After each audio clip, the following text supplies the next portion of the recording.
Action. Okay, good morning everyone. My name's Tony Farrell, and for those that don't know me, I used to be the Principal Intelligence Analyst at South Yorkshire Police, and in 2010, July, I was chucked out of that organisation for speaking truth to the Chief Constable and my management regarding the terror threat, and in particular the event of the London bombings, which I was unable to accept by way of a government narrative that was ludicrous. But I'm not here to talk about that specifically. I'm here because I've been involved over the last 6 months with a particularly interesting case, and a lady that is called Seven. And what I wanted to do is I've spent 6 months working on this case along with Seven, and we've just produced a joint report. And we're about to unleash that report on the public, and I'm just here to pave the way in order to show the details of that report. So I met Seven on the 1st of May, 2012, outside a protest at the Independent Police Complaints Commission. And from that point onwards, I increasingly became familiar with her story. And it's an incredible story. It's a story of state cover-up of monstrous proportions. It's a story that involves gang stalking, what I would class as domestic terror, and a monstrous cover-up in the judiciary and the police service. And it is really something that I believe has the potential to add insight into the events regarding the London bombings and the terror fear-mongering tactics that were perpetrated throughout July 2005 and all the subsequent cover-up of those monstrous atrocities. My research now on this has now come to an end, and I have produced, along with Seven, a joint report, and that joint report is about to be unleashed on the public. That report makes strong accusations. It's about a 250-page report, and it's got appendices which double the size of that report. And I'm here really, before I introduce Seven, I'm here just to sort of give an outline as to what is in the report and what other information we're about to impart. So I'm just going to turn now to the report structure.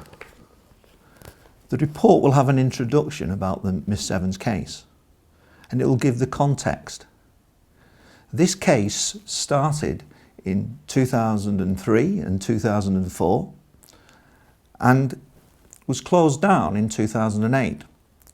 Now, it's complex, therefore I'm not going into the intricate details of the court case, but suffice to say, this case and this report will show skullduggery within the courtroom, and we have the proof. So the context will actually examine the court case that went before various judges, and this was the case of Miss Seven versus Gossage and 9 others. Subsequently, the part 2 of the report will be my detailed analysis. Now, this is me putting my analytical hat on. In my old former role as a Principal Intelligence Analyst, I have taken a look at what was before the courts. I have taken a look as to what has happened since. I have stood back and examined the court process and everything that's happened in and around this case. And in this analysis, I am behaving as if I was the Principal Intelligence Analyst and preparing information that I would be wanting to present to my Chief Constable. I am making strong inferences. I'm making inferences against named individuals and named organisations. Sadly, I'm making inferences about corrupt practice in organisations that have the responsibility for protecting us and for giving us justice. One of the reasons why I'm going public is because, I'm afraid to say, that the information that's available to me offers up compelling evidence that there is corruption within the police service, particularly in the Metropolitan Police, and widespread corruption in the judiciary. And the inferences I'm making will expose those elements. And it's all in the report. A third part of the report will be the fact that I am making inferences on various events that have happened, whereby my probability assessment is that at least five people in this case could well have been murdered as opposed to met their deaths some other way. And that I'm making very strong inferences in that case. Murdered in order to cover up and keep quiet and silence the evidence that is within. Part 4 of the report contains analysis and Seven's own reflections of various parts of her case that have unfolded over the years, but with particular reference to the connections with the London bombings and what was going on in the country in July 2005. Now, even before I knew Seven and was familiar with any of her case, I knew that 7/7 was an inside job. Having met Seven and familiarised myself with the case, I am persuaded that her case gives fresh insight and a new dimension to what really may well have happened on the London bombings. And for instance, on the 22nd of July 2005, the assassination of Jean-Charles de Menezes.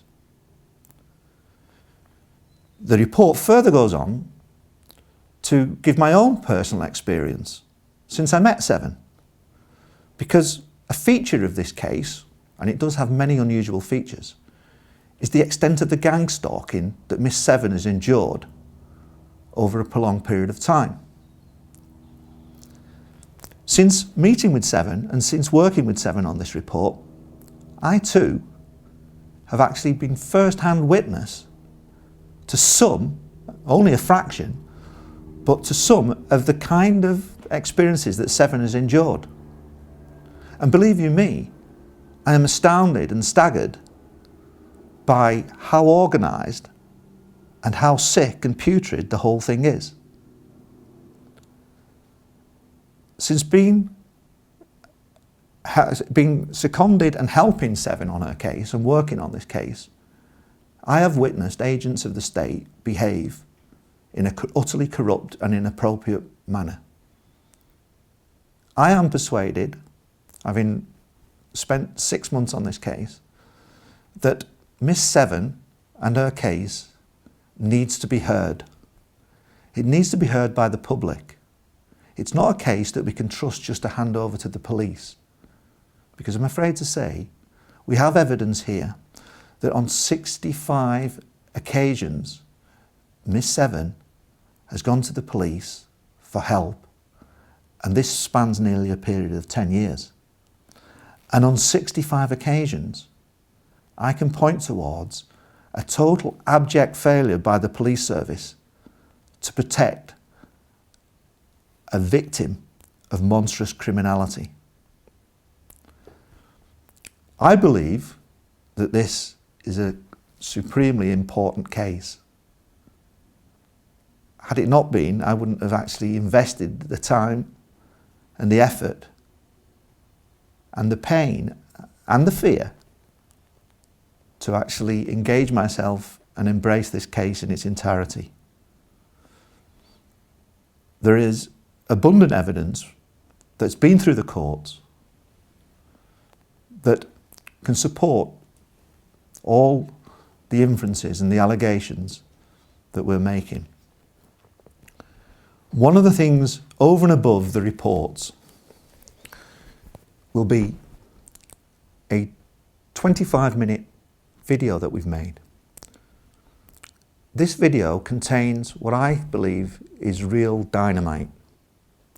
The dynamite being audio tapes of a court hearing a crucial court hearing that occurred in 2006 in front of Judge Pumphrey.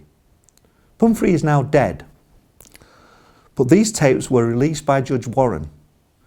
These tapes show that this case that Miss Seven had against Gossage and 9 others was, in no uncertain terms, heading towards a criminal trial, and that Miss Seven was eligible to apply for default, summary default, because of the lack of defence by certain defendants. There was no way this case was going to get struck out. But what subsequently transpired was so polarised from the utterances by Judge Pumphrey in the hearing that it smacks of corruption and cover-up. Pumphrey died, but not before he was silent, not before he was promoted, not before he was knighted. Ultimately, there was an attempt by Lord Justice Lawrence Collins, a solicitor, that made rapid strides in promotion to close it down. So all this case is now about to be exposed with all the evidence that we're releasing. I've gone through the report. The appendices contain material that was in the courtroom, witness statements, compelling evidence, evidence that Judge Pumphrey in 2006 that can be verified by the audio tapes is on record as saying that Miss Seven, as a litigant in person, produces the best evidence that he has ever seen produced by a litigant in person. On a level of truth, he cannot doubt the truthfulness and the integrity of Miss Seven as she presented herself in a 3-day hearing. Now, unfortunately, that then subsequently did not bear any resemblance to the subsequent court order and judgment that came out that had the hallmarks of the defence barrister all over it. This is clear indication of massive corruption, and this is about what we're exposing. But the appendices will contain the witness statements. The final thing, over and above the witness statements and the affidavits that are available, will be my analysis that was before the Employment Tribunal in the Royal Court of Justice, before Lady Dame Janet Smith, about the London bombings.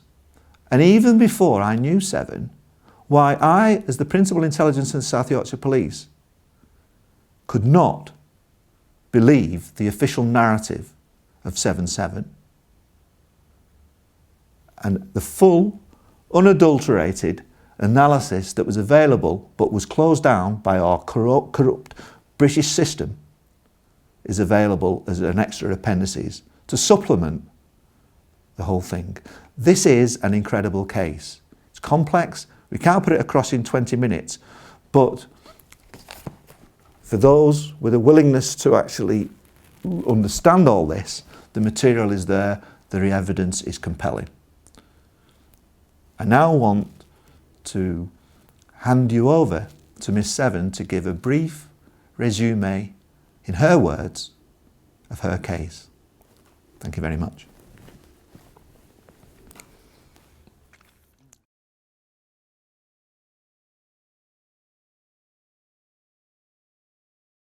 My background is I've been a concepts designer and an inventor within the entertainment industry for the last 30 years, and I was targeted by a group of individuals operating within the mainstream media, entertainment industry and media law firms.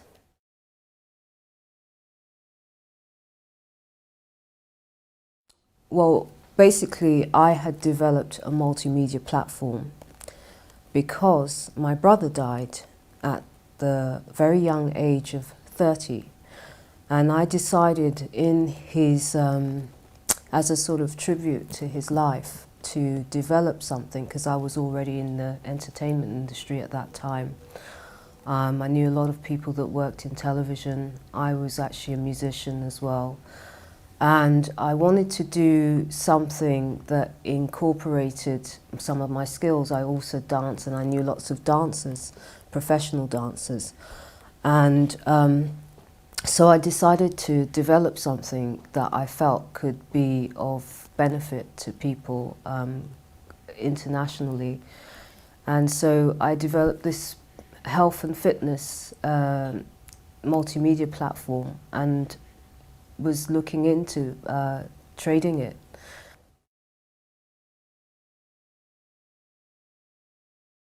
Okay, these are some of the shows that were stolen from me by Helen Alexander and Jim Manson, Christopher Gossage, Richard Hanna.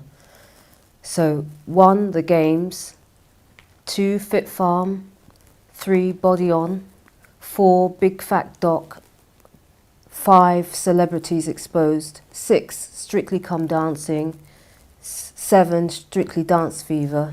That's also Dancing with Stars in the US. We've got Dancing on Ice. From my script, they stole Finish This. It became a competition called End of Story. We had Britain on the Move, Walk the Walk. Basically, there's a whole lot of other stuff. You Are What You Eat, 10 Years Younger, Fit Street, Fat Nation, Cosmetic Surgery Live, At Home Concepts, Diet Doctors. There's a whole list of shows that were converted from my documents that were stolen. And this was the reason behind me being terrorized for the last 10 years, because they don't want people to know this. So these are some of the people that have benefited from the sale of my work. You can see here BBC, ITV, Endemol, Channel 4, NTL, who are also Virgin Media, Celador. There's a whole list of other production companies worldwide who have benefited.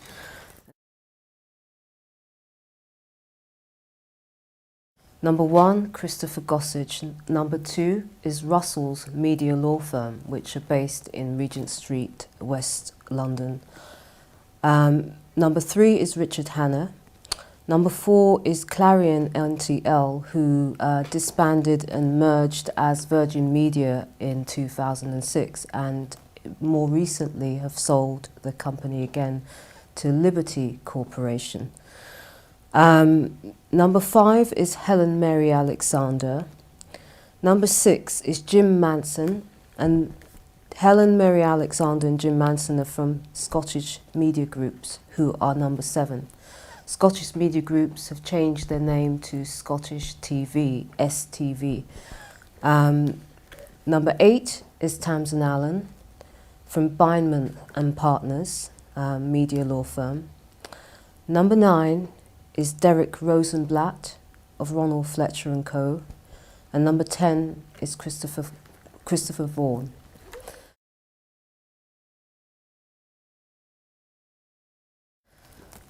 My case began because I was targeted for my intellectual property after going to see Russell's media law firm in 2003.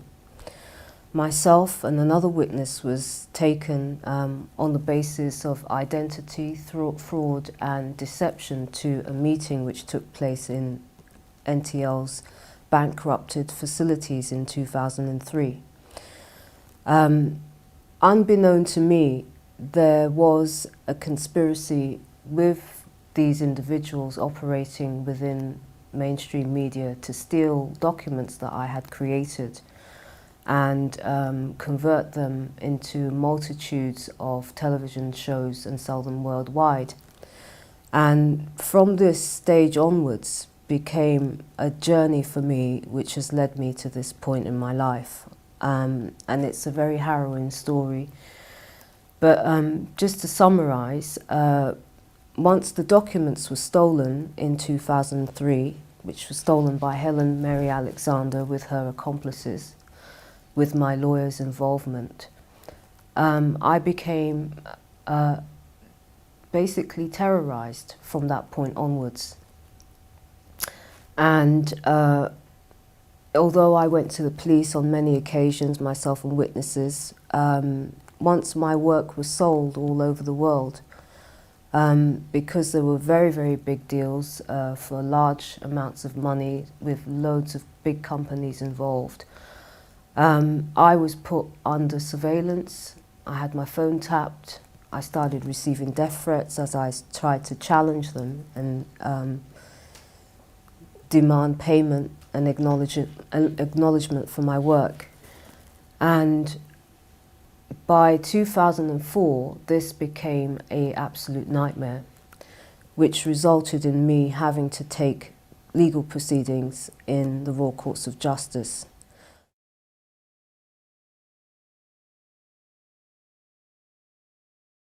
I ask you to listen to it, read this report, and to circulate it, because this is a case and a situation that has historical importance.